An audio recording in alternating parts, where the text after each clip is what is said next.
Terima kasih yang udah klik channel kami, Mama Happy. Kalau berkenan silakan subscribe dan bunyikan loncengnya biar dapat update dari kami.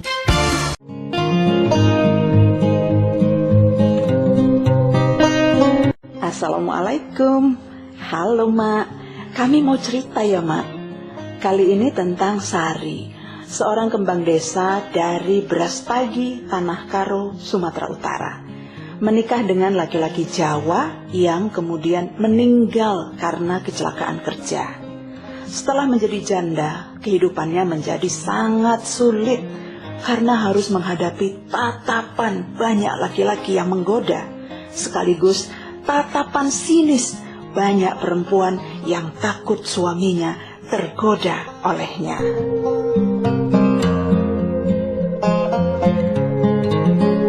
Sari, 20 tahun, seorang gadis desa tinggal di pegunungan sejuk Brastagi, Tanah Karo Simalem, Sumatera Utara.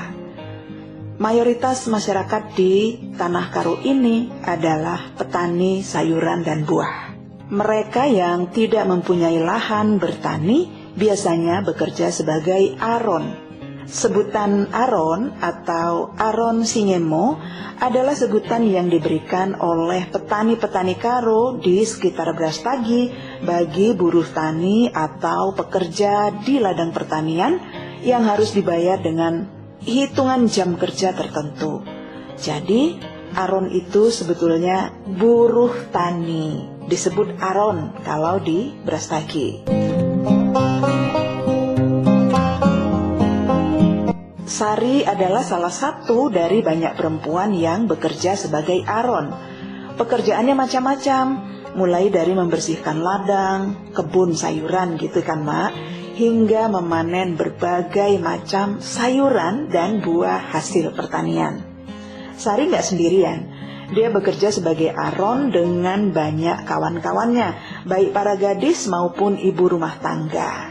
Serunya kan Mak, ketika berangkat kerja mengaron itu, mereka berangkat rame-rame ke lokasi kerja yang kadang-kadang jauh di balik-balik bukit, di balik-balik gunung. Tak jarang mereka pergi rombongan naik bis kecil semacam pick up atau naik truk. Setelah bekerja sebagai aron, biasanya 2 atau 3 hari mereka akan menerima upah kerjanya dari majikan pemilik kebun. Sebagai gadis desa, Sari terlihat berbeda di antara teman-temannya.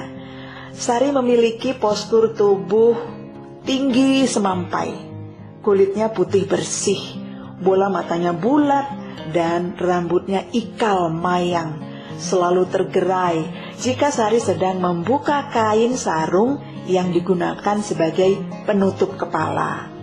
Sari nampak paling cantik dan paling menarik di antara para gadis lain di desanya, terutama di kelompok perempuan aron tersebut. Karena cukup menonjol kecantikannya, Sari selalu menjadi perhatian laki-laki muda, lajang, bahkan laki-laki tua yang sudah beristri. Banyak laki-laki yang berbaik hati padanya, memberi tumpangan mobil ke tempat Sari dan temannya bekerja. Tak jarang, tanpa malu, para laki-laki mengutarakan maksudnya mengajak Sari menikah. Tapi sejauh itu, Sari nggak menanggapi Mak. Nggak ada satupun laki-laki yang membuat hatinya tertarik. Sari hanya membalas dengan senyuman.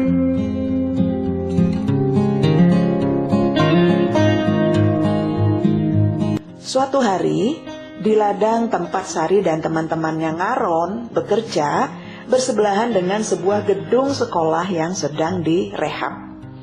Banyak buruh, tukang bangunan yang bekerja di situ, dan salah satunya adalah Yadi, seorang pemuda Jawa yang sedang merantau di Tanah Karo.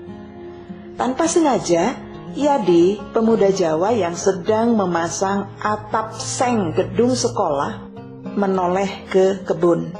Yadi melihat beberapa gadis sedang duduk beristirahat. Mungkin karena cuaca sedang panas terik, para gadis itu berkipas-kipas dengan menggunakan kain tudung penutup kepalanya. Pandangan mata Yudi tertuju pada seorang gadis yang paling bersinar, paling menarik perhatiannya, paling cantik. Gadis itu adalah Sari. Cih, pandangan pertama ini, Mak.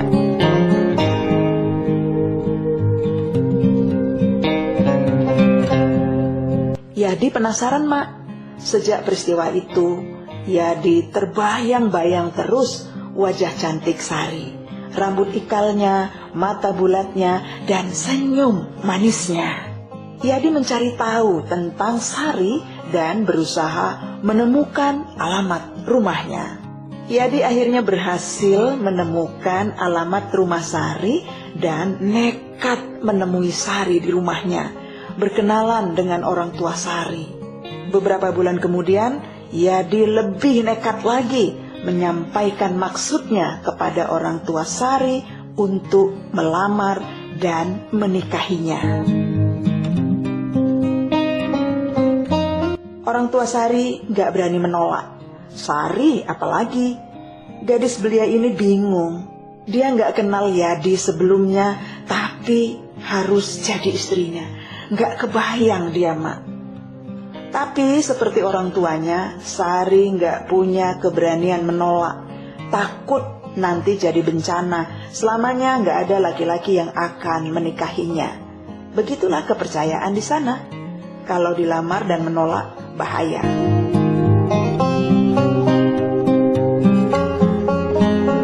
Itulah laki-laki ya kan, Mak. Mereka dididik, diberi privilege, diberi kebebasan, diberi keistimewaan untuk berani dan seolah berhak bilang cinta pada perempuan, dan perempuan dilarang menolaknya. Ya kan, Mak? Kayak gitu kan laki-laki itu.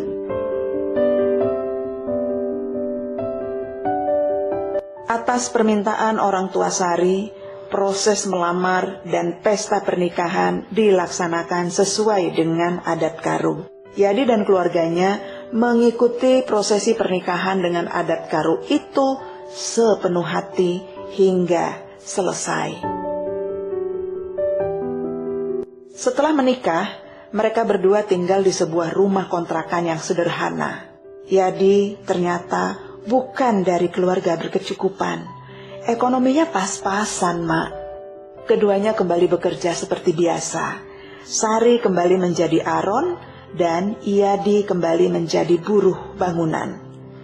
6 bulan setelah menjadi istri Yadi, Sari baru tahu bahwa ternyata Yadi mengidap sakit TBC.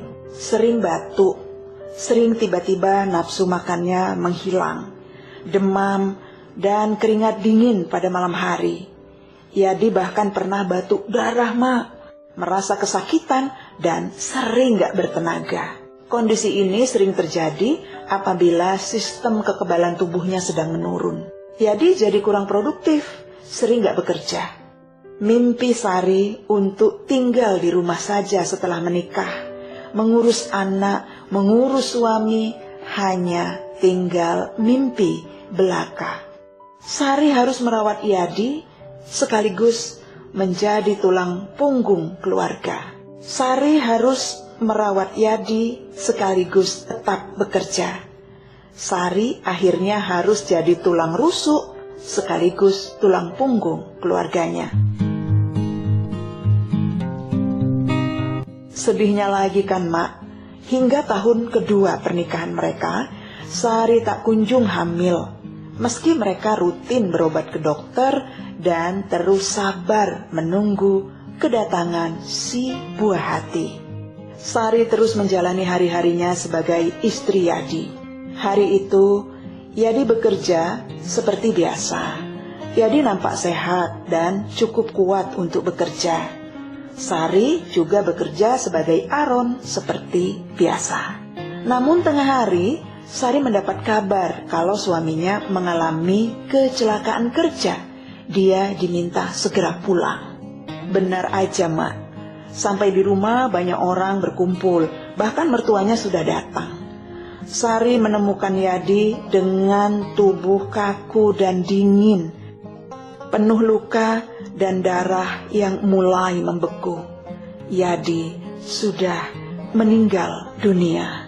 Innalillahi wa inna ilaihi roji'un. Sari menjerit histeris, lalu menangis meratapi kepergian Yadi, suaminya. Mimpi Sari untuk suatu hari menikah dan menjadi ibu rumah tangga, mengurus rumah, mengurus suami dan anaknya, tinggal mimpi belaka. Hari ini dia menjadi janda.